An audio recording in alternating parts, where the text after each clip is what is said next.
Fundamentally, Total Warhammer 3 is a game about hitting things really hard. From the humble orcs with their clubs, to the rancid trolls with their bigger clubs, to even the giants with their bigger clubs. The goal is to acquire sufficient leverage, then generate as much torque as possible to cave in the skulls of your enemies. God-damned cowards. Instead of fighting on the front line and getting killed 3 hours after being forcefully conscripted, like God intended, these submissive and breedable twinks are shooting toothpicks at the enemy from the safety of not there. Is it effective?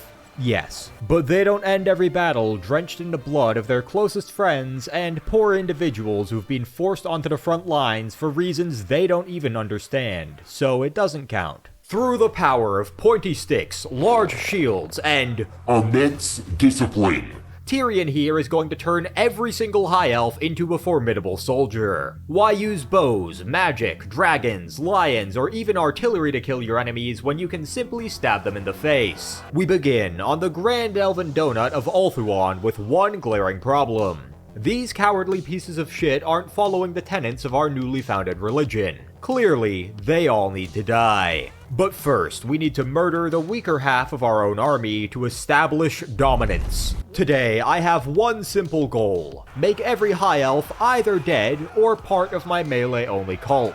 For the moment, however, we have more immediate problems. These are Dark Elves, which are essentially High Elves after 5,000 years of non-stop inbreeding. One recurring theme you'll notice throughout this video is that Tyrion charges headfirst into certain death, and simply does not die.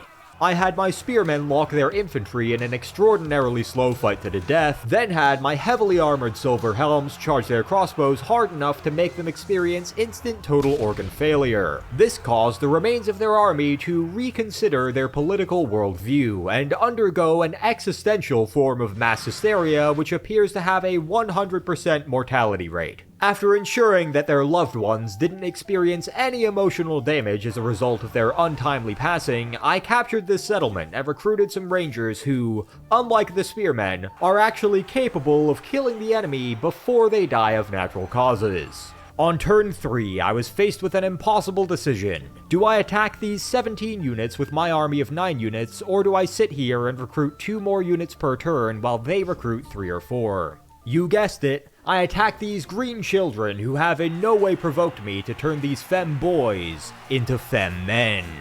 The green children recruited the assistance of some green adults, who may actually be capable of putting up a fight. They started on the edge of this forest, which is quite simply the worst possible spot for them, because my rangers specialize in fighting in the woods, and the trees also protect us from their archers. I baited half of their army deeper into the forest, where I promptly surrounded and slaughtered them, all while having my silver helms trample their archers into highly ineffective fertilizer. 230 of us died.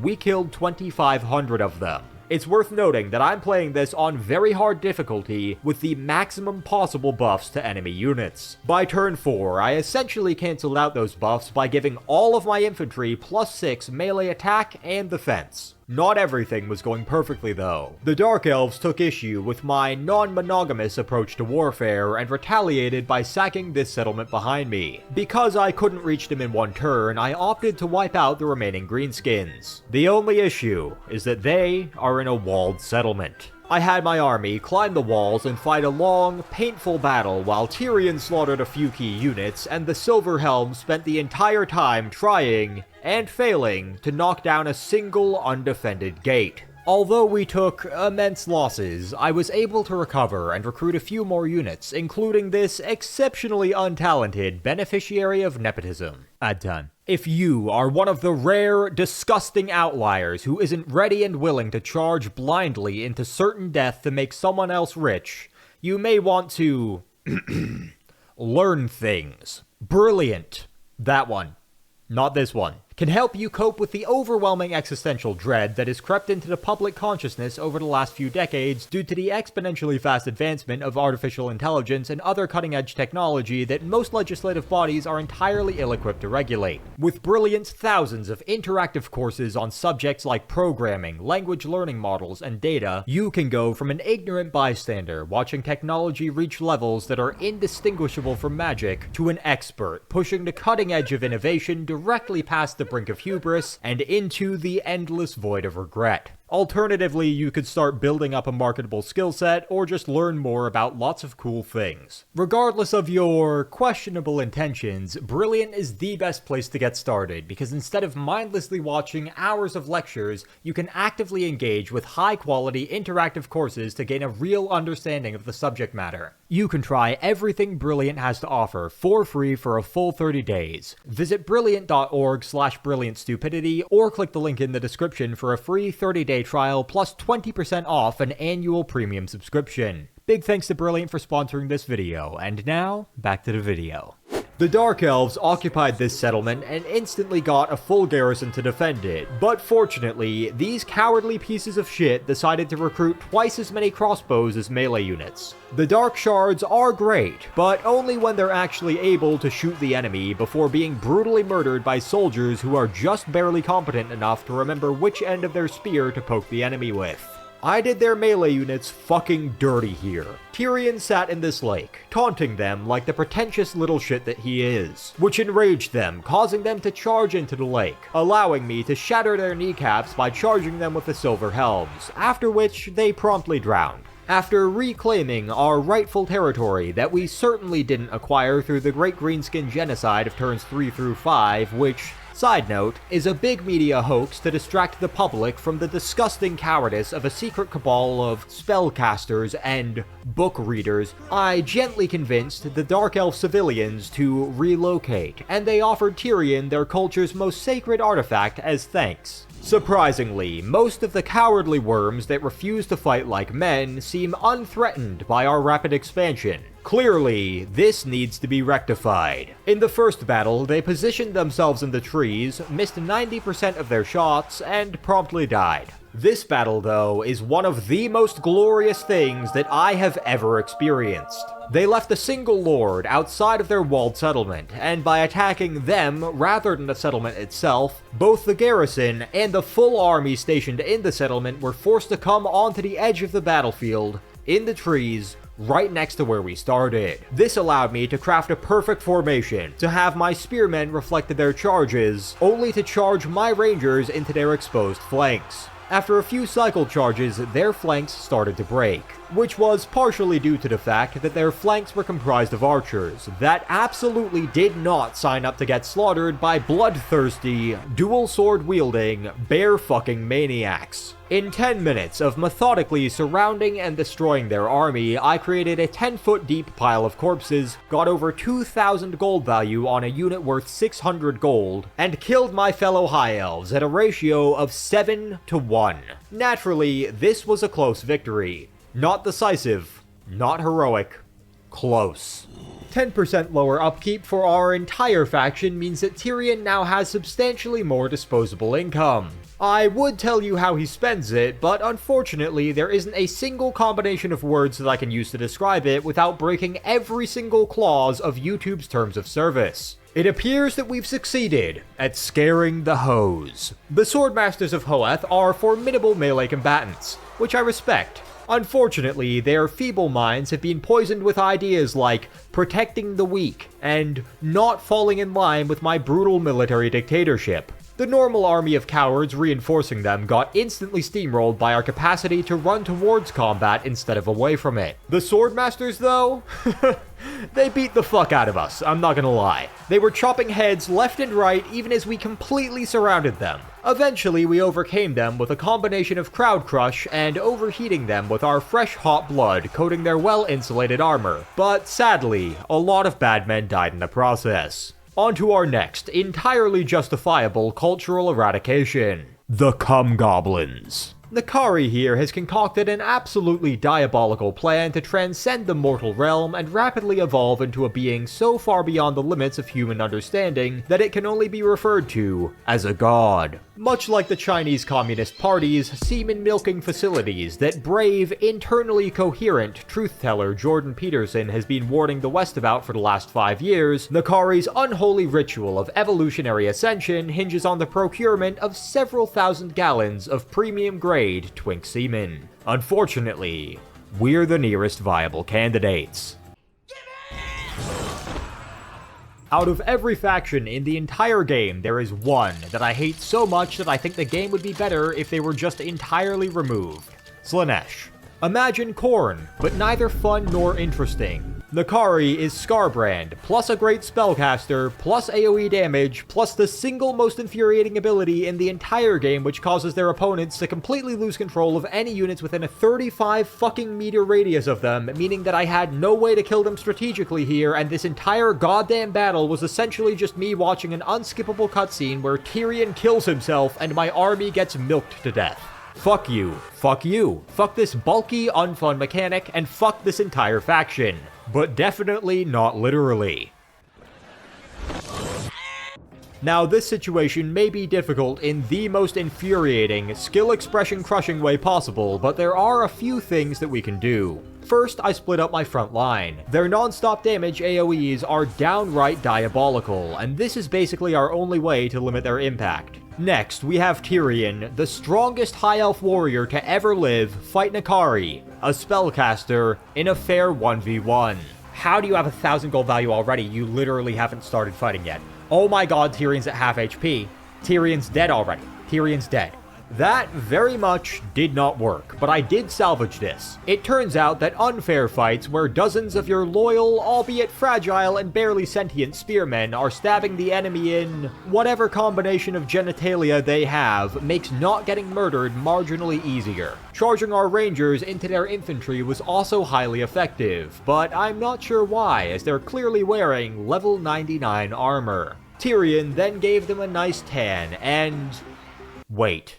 Magic identified. But brilliant, you said no magic, so why— Shut the fuck up. The answer is quite simple. I lied. This challenge has never truly been forcing high elves to fight like men. It's forcing high elves to fight like him. You see, when Teclis uses magic, it's gross and cringe. But when Tyrion does it...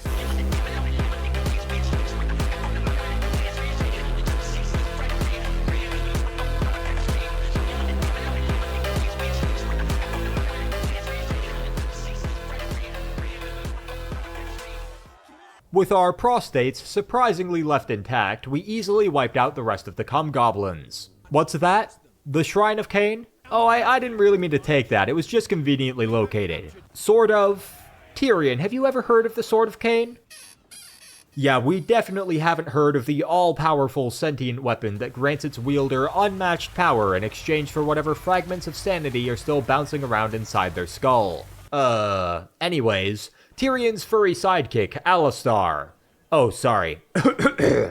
Alistar, the White Lion, mercilessly slaughtered a few thousand elven cowards. Unfortunately, notorious crabfucker Count Noctilus is taking a Geneva Convention-breaking vacation in Ulthuan, so we should probably deal with him as well. Necessity is the mother of invention. Normally, that's good, but Count Noctilus just needed to fuck this thing, so he invented a gigantic sex mech and built it using exclusively garbage and willpower. This battle went great.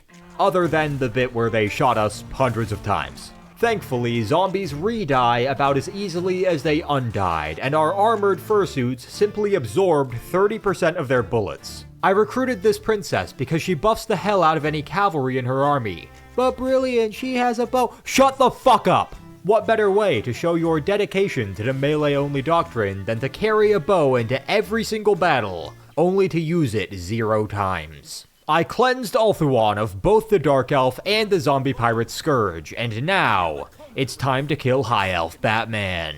Ah, no, not the one who beats the mentally ill to the brink of death then throws them in prison. I meant the one who killed his own parents to character development max.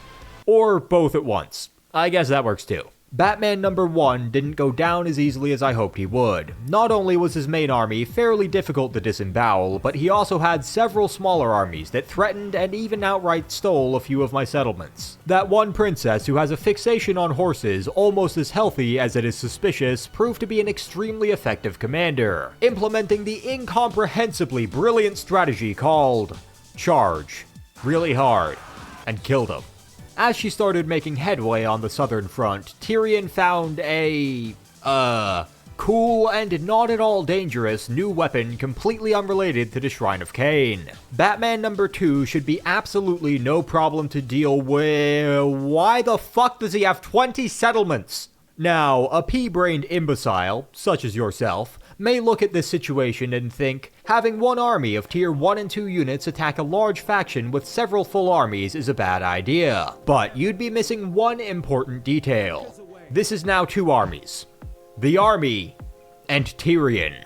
Batman 2 set up a very obvious ambush, so I just swapped to encamp stance for plus 75% ambush defense chance and walked into it voluntarily. Despite their ambush failing, they very much should have been able to kill us here. Their army of Shadow Warriors and Shadow Walkers is objectively better than ours, by a lot. But they made the classic mistake of bringing an army to a Tyrion fight. That's actually not true at all. I just really wanted to use that line. Our army destroyed their army by just forcing them into melee before they could use their ammo. Tyrion also did great by slaughtering their single entities and activating blender mode, but we would have won this regardless. Now, the one downside to having the Sword of Cain is that unless you're fighting a really strong army, it removes pretty much any incentive to use strategy. I left-click Tyrion. I right-click the enemy lord. Then, I unleash a Kojima-inspired Beyblade to disperse the shredded corpses of enemy combatants over a 10-mile radius. To be quite honest, nothing else interesting happened up here. For a while. I took all of their settlements extremely quickly, killed some old people, and humiliated Batman number 3 in front of 2,000 of his closest friends. As the last High Elves on Ulthuan were either forcefully or diplomatically pressured into the melee-only cult/military dictatorship, I realized that I had a problem. Every High Elf means every High Elf. Teclis, the cowardly worm, is hiding all the way down here, and Imric, who maintains a healthy workplace relationship with his dragons, is chilling in this random wasteland. To deal with this, I sent God's bravest Furi with a full, slightly buffed army down to murder them. This took a while. Once we finally got there, though, all I had to do was slaughter a few hundred cold-blooded innocents to start making full use of Tyrion's global recruitment duration reduction, and grab some good armies extremely quickly. Now, it's finally time to face off with Teclis. His first army and province went down almost instantly. So quickly, in fact, that I decided to send the White Lions up to Imric immediately and recruit yet another army down here. Unfortunately, after taking the rest of this region, I realized that Teclis has, quite literally, gone to hell. I grabbed another one of his settlements, despite the horrific attrition from, well, being in hell. I then baited Teclis into attacking my army in a relatively fair fight here. I slaughtered his archers, cycle-charged his melee units, and tried my absolute goddamn best to kill him. But unfortunately, it seems like magic might be kind of strong. Alright, that sucked, but it wasn't nearly as bad as it could have been. Actually, no, it was as bad as it could have been. That should have been winnable. Their leadership was just higher because they had a legendary lord and we didn't. I did a ton of damage to him though, which is great considering that neither of us can really replenish at all in this godforsaken wasteland, and I have another army. I finished him off, took the rest of this region, and everything was happily ever after. Except the Dark Elves are still waging a massive war against Tyrion up north, Be'lakor is razing several cities in Ulthuan, the Lizardmen are trying to take back their homeland, Imric is nowhere to be found, and Teclis still has several settlements even deeper into hell. Great. I sold this shit territory to these chameleon twinks and went to fully wipe out Teclis. Oh, shit. I just auto-resolved this. I don't know why they would attack that, man. Fuck you, Teclis. Fuck you. Fuck you so much. Finishing off the book readers wasn't too hard, but even though both Batmen are dead, Imric was eaten alive by rats before I even saw him, and I confederated Alarielle, we still have one faction left to deal with. In a show of military brilliance, I forced my soldiers to row full speed at the enemy to the point of exhaustion. This would have been fine if I didn't misjudge the reinforcement range between my armies. They have 2 full, undamaged armies. My army is both exhausted and significantly injured. If we lose this battle without wiping out a massive chunk of them, they'll also kill my second army quite easily, which I really don't want to happen. For once, I need to do the unthinkable. Think. Missile resistance. The Furies have 30% and the Spearmen effectively have 55%. That's great, but not enough, because they have a fuck ton of archers. The Lions also have Forest Strider, which makes them fight a lot more effectively in the forests, which doesn't really make sense for Lions, but that's besides the point. Sitting on the edge of this forest maximizes our melee effectiveness, while also minimizing our chances of getting shot in the face. That is, of course, assuming that their archers are imbeciles who will try to shoot through 200 feet of dense forest rather than simply shoot us from over here. Predictably, they did just that. Their archers blobbed up, shooting us super inefficiently while my infantry locked theirs in melee and simply refused to die. Everything was going great, except for my win condition. You see, I assumed that 3 units of Silver Helms could kill all of their archers. I was wrong. They didn't do terribly, they killed a ton of them, but not enough. Despite my absolute best efforts, I lost this battle. But then they attacked my second army, and I instantly killed them all in auto-resolve. I defended Ulthuan, continued ritually humiliating Malekith, allowed my lions to devour some lizards, and easily wiped out the last cowardly, worthless elven archers. Tyrion is now the sole, undisputed ruler of every high elf on the planet. Life expectancy is now 7 years, following the commandment that all children must begin training with razor-sharp swords beginning at 3 months old. You'll never guess what age they become strong enough to lift them. That's all for now. I've got a second channel video coming out before or after this. Regardless though, thanks for watching. Peace out.